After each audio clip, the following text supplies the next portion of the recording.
Assalamualaikum warahmatullahi wabarakatuh. Salam sejahtera untuk kita semua. Para pemirsa, berikut akan dijelaskan lanjutan video terkait dengan interaksi elektrostatika. Bahasan sebelumnya adalah tentang teori atom, kemudian telah dibahas video selanjutnya hukum kolom. Nah, pada kesempatan kali ini kita akan membahas tentang bagian yang ketiga, yaitu medan listrik.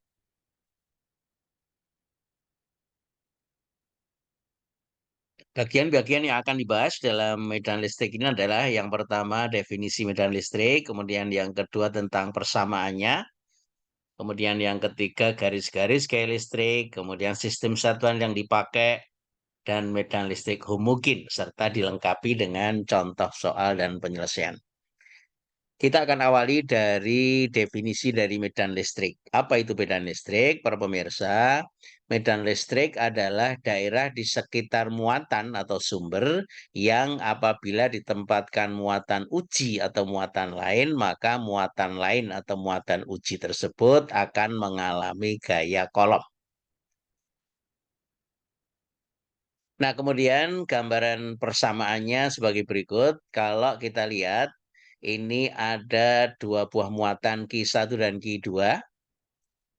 Nah, dari bahasan sebelumnya, maka kalau kedua muatan ini sama-sama bermuatan positif, maka akan mengalami gaya kolom atau gaya tarik yang persamaannya adalah F sama dengan K kali Q1 kali Q2 per R kuadrat.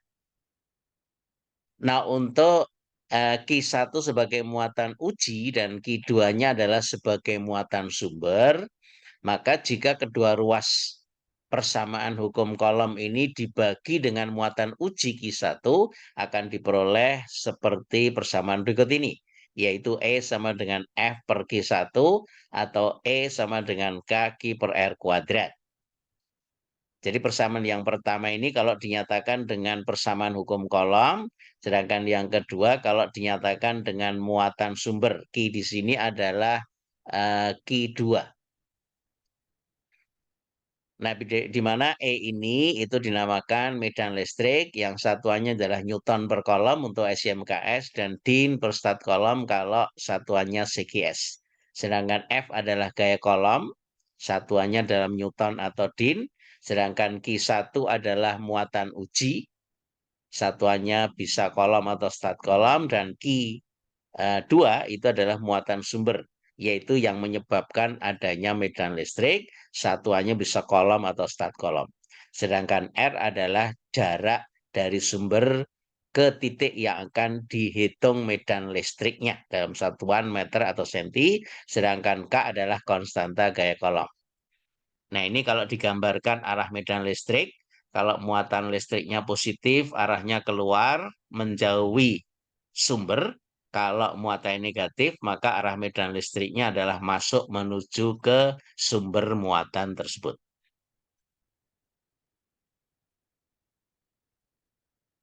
Selanjutnya adalah pengertian gaya-gaya atau garis gaya listrik. Garis gaya listrik itu adalah garis khayal yang menggambarkan arah medan listrik di titik tersebut.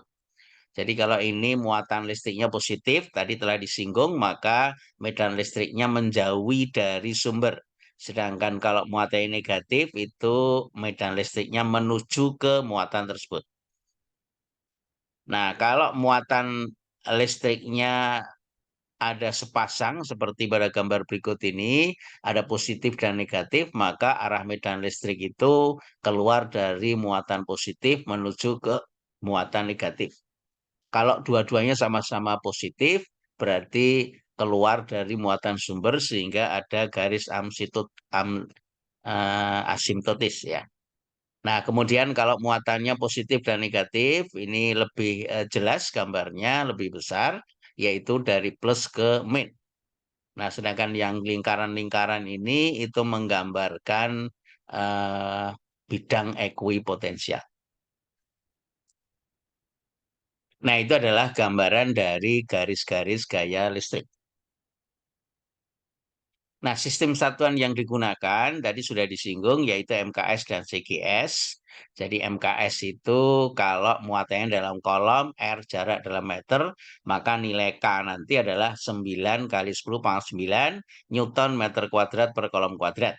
Sedangkan E medan listrik dalam Newton per kolom. Itu kalau MKS. Sedangkan kalau CGS, muatan dalam stat kolom, R jarak dalam sentimeter, maka nilai K konstanta gaya kolom adalah 1 din sentimeter kuadrat per stat kolom kuadrat. Medan listrik E dinyatakan dalam din per stat kolom.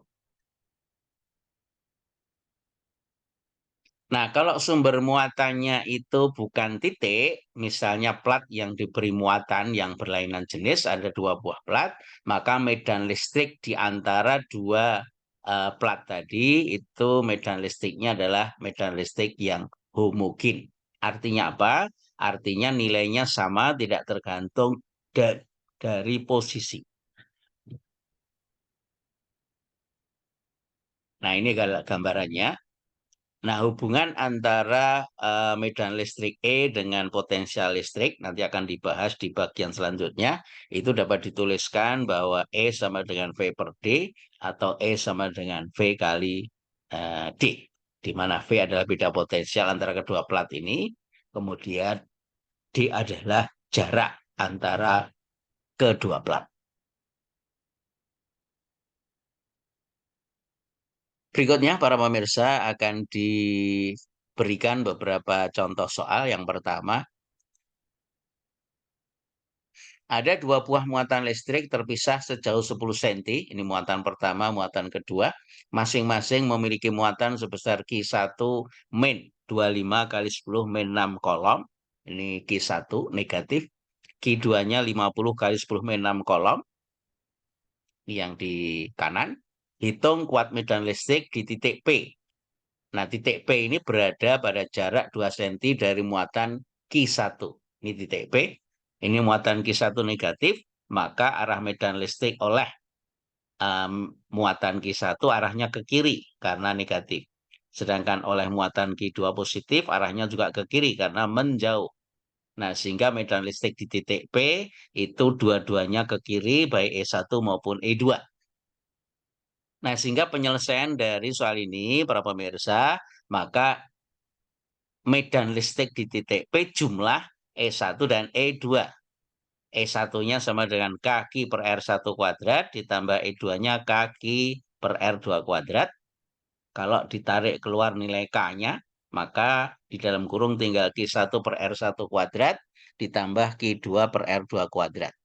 Kalau kita masukkan nilai-nilainya, K9 kali 10 pangkat 9, Newton meter kuadrat per kolom kuadrat, Q1-nya 25 kali 10 min 6 kolom, kemudian Q2-nya 50 kali 10 min 6 kolom, ini R1-nya 2 cm dijadikan meter, 2 10 min 2 dikuadratkan, sedangkan R2-nya sama dengan 8 cm, yaitu 8 kali 10 min 2 dikuadratkan.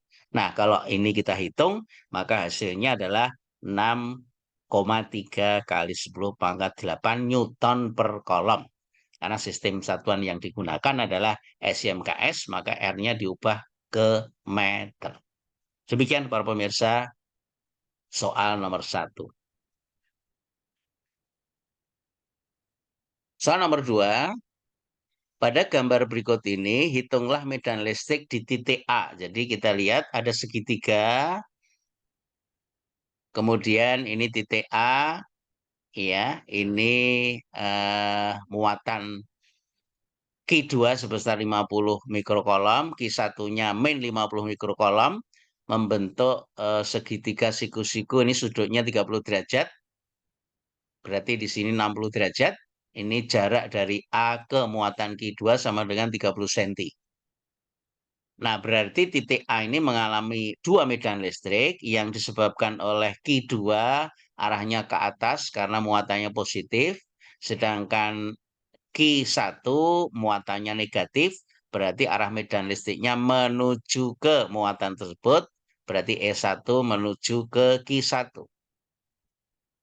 Nah, maka resultan dari kedua medan listrik di titik A sama dengan E1 ditambah E2 sama dengan EA ini yang membentuk sudut V.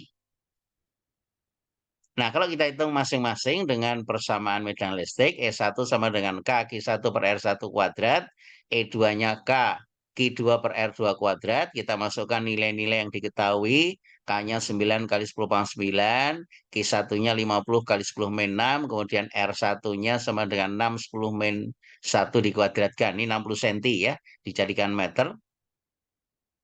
Kemudian E2-nya kaki 2 per R2 kuadrat. Kalau kita masukkan nilai-nilainya akan ketemu 5 kali 10 / 6 Newton per kolom. Sementara E1 kalau kita hitung ketemunya 1,25 kali 10 / 6 Newton per kolom.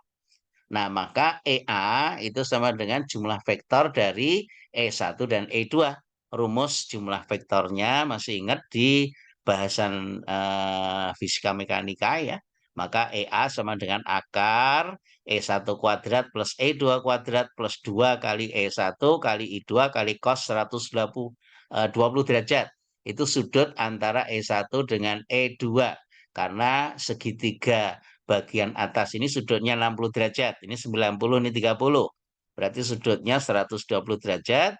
Kalau nilai E1 dan E2 yang sudah dihitung sebelumnya ini kita substitusikan ke persamaan resultan medan listrik di TA ini, maka setelah kita hitung masing-masing, hasilnya nilai akhirnya seperti pada bagian bawah berikut ini, yaitu EA sama dengan 4,5 kali 10 / 6 Newton per kolom.